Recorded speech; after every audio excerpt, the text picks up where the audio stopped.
Hi guys, welcome back to my channel. In case you're new here, I'm Morgan, aka Mojo. I'm a Pilates instructor and wellness content creator, and we talk all things wellness, fitness, Pilates, and everything in between on this channel.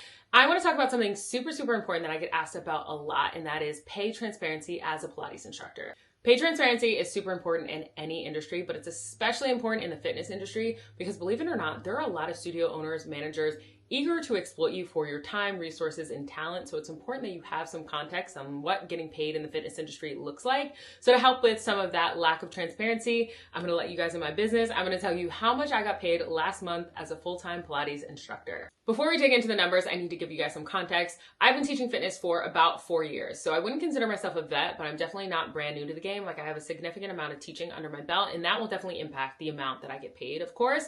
Another thing that you should keep in mind is I am based in Los Angeles, California, which in my opinion, not only is it a city with a very high cost of living, but it is the Pilates capital of the world. Pilates is loved in LA, which means that you typically can get a more competitive rate as an instructor in LA because there's so many studios that are looking to hire instructors constantly. There's a lot of poaching going on, so it is a very sought after role, and you can typically get a higher end of the pay spectrum, so keep that in mind.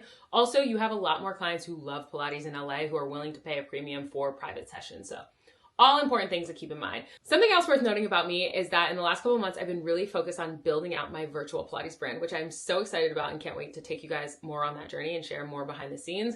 But I mentioned that because previously I had only worked for studios where I was getting paid a certain rate for the amount of classes that I taught, and the studios were charging clients, say, $100, and I was making, say, $60 on that $100, versus when I work for myself, I can charge a client $100 and I make $100 on that. So in an effort to make my Pilates career more lucrative, I want to branch out and have more of a brand outside of working for a studio, which is what a lot of instructors do. And I'm just in the early stages of that, but that is reflected in some of the income that I saw as I started to launch my digital platform in the last month. So that's in some of the numbers that you'll see. One more really important thing that I almost forgot to mention, although I consider myself a full-time Pilates instructor working 20 to 25 hours a week, I am also a wellness content creator, and I actually make the bulk of my income from content creation. So the numbers that I'm going to show you in terms of income is exclusively just my income as a Pilates instructor, but I never want to give the impression that I am living my lifestyle based on just that amount of income or just that number that you're going to see. That is something I wish a lot more people were transparent about. Very few people are doing Pilates full time and seeing it as a really lucrative career early on. When you're late in the game and when you have a huge following and when you create your own platforms, absolutely, you can make it super lucrative. But when you're working for a studio, like I still am, I would say, I don't know, probably 10% of my money is from my own brand that I'm building right now, and 90% is through studios.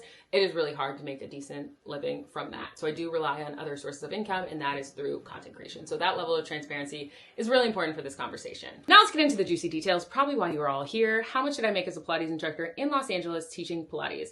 I made $3,804 in the month of November teaching Pilates. Keep in mind that is without tax withholding. That is pure cash that I made. I will pay taxes on that at the end of the year. So $3,800 is, I would say, on the higher end of my average. It's usually what I see on a monthly basis. I see anywhere between $3,000 and $4,000. That number will fluctuate and depend on, of course, how many sessions that I'm teaching, but also the type of mix of those sessions will dictate how much I get paid.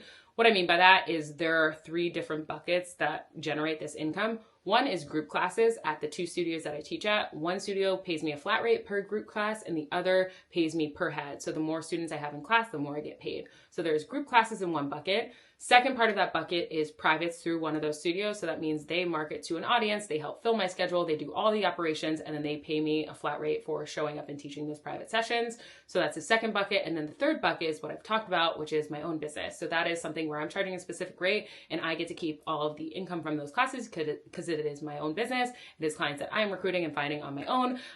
So that is the third bucket. Obviously, I make the most from my own business. So the more of my own sessions that I have on a monthly basis, the more money I'll make, or the more per head sessions. So that's kind of how the number fluctuates outside of just pure number of sessions that I'm teaching. So that is my total income that I saw in November. Now let's get into my expenses, because I feel like this is what shocks people the most. I don't see majority of the income that I make from Pilates, which is why I have sources of income outside of Pilates. Majority of the income that I make on a monthly basis from Pilates, I'm investing back into my own brand to work and build towards my own brand. So keep that in mind when you see a number like 3,800. I'm going to talk you through some of the expenses that I spent in the month of November, and that will kind of paint a picture on how much I'm actually taking home versus how much is going back into investing in my business. So first I'll start with my most expensive cost in the month of November, and that was for a photo shoot to launch my brand and my website in 2025. So the cost of that photo shoot was $2,500. Was that the cheapest photographer I could have hired? No, but I had a very specific look. I had a very specific aesthetic. I had a very specific photographer and like the type of photos that I wanted. And I wanted to look like catalog quality, like really high quality, really great images. So I was willing to invest in that, and I felt like I could invest in it because I was saving towards that. And this is a goal I've had for myself for a while, to launch my own website to kind of legitimize my business and like really elevate my brand as a Pilates instructor and not just rely on social channels, because we all know, who knows what will happen with social media in the future. So I spent $2,500 on a photographer and a studio location. I don't regret it. I've already seen the final images. They are well worth the money. So that was my biggest expense. Now that is not an expense I will see on a regular basis. I probably won't do photos again for another like 2 years when I maybe want to do a rebrand, but it was an investment I was willing to make at this time. So I spent $2,500 on that. Another expense I had was for studio rentals. So I do offer through my brand, Move with Mojo, I do offer reformer privates that are outside of the studios that I teach at. These are clients that I'm finding on my own. Usually I meet them through social media and they want to book a session with me. To do those sessions, because I don't have a reformer in my home, I rent a studio. So the studio cost for the one in-person reformer private through my own business that I taught in November was $40. So that's kind of how that works and why studio rentals is a part of my financials. It's something that I'm going to keep doing because I don't plan to have a reformer in my home. I prefer to send people to a studio. So that was another cost. Something else I paid for in the month of November, my Zoom annual membership. So this is for all my virtual clients. Zoom has a free tier that I think you could do max 40 minutes per session, and it's like very limited. I wanted to increase that to longer sessions and just have more of a professional Zoom membership. So that was $174 that I paid for. That's not a monthly cost. That is something that just hit in the month of November. I only paid for it once.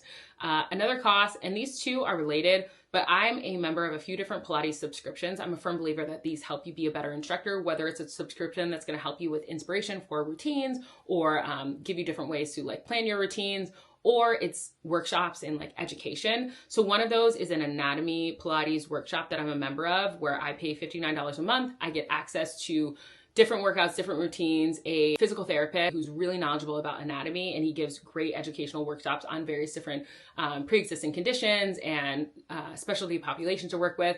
So I spend $60 a month on that. And then I also am a member of a different platform that helps when I'm like in a creative rut when it comes to routine, and it just gives me different videos, different inspirations that I can incorporate, helps me plan my routines better. So I spend $29 on that a month.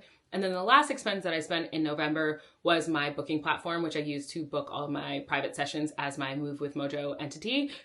So that is $39 a month. So my total expenses in the month of November were $2,842, which means I took home a whopping $961. And this isn't me complaining at all. I am intentionally investing in my business, and that is why I am choosing to have a source of income outside of Pilates, because I need to in order to do what I want to do. I really want to build Move with Mojo to be this like really high quality independent brand, and that takes money to build something like that.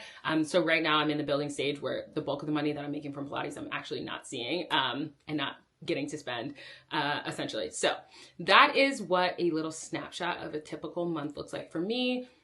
I may not see the photography numbers every single month, but usually there's something else like really expensive. For example, I also paid a web team to build my website. So yeah, that is a typical month as a Pilates instructor based in LA. Hopefully that was helpful to any of my aspiring Pilates instructors or my nosy people who just wanted to know how much money I make teaching Pilates. Feel free to drop any additional questions you have in the comments and let me know if there's any other behind the scenes of building my own brands, things that you want to see on this channel, and I'm excited to make those videos for you.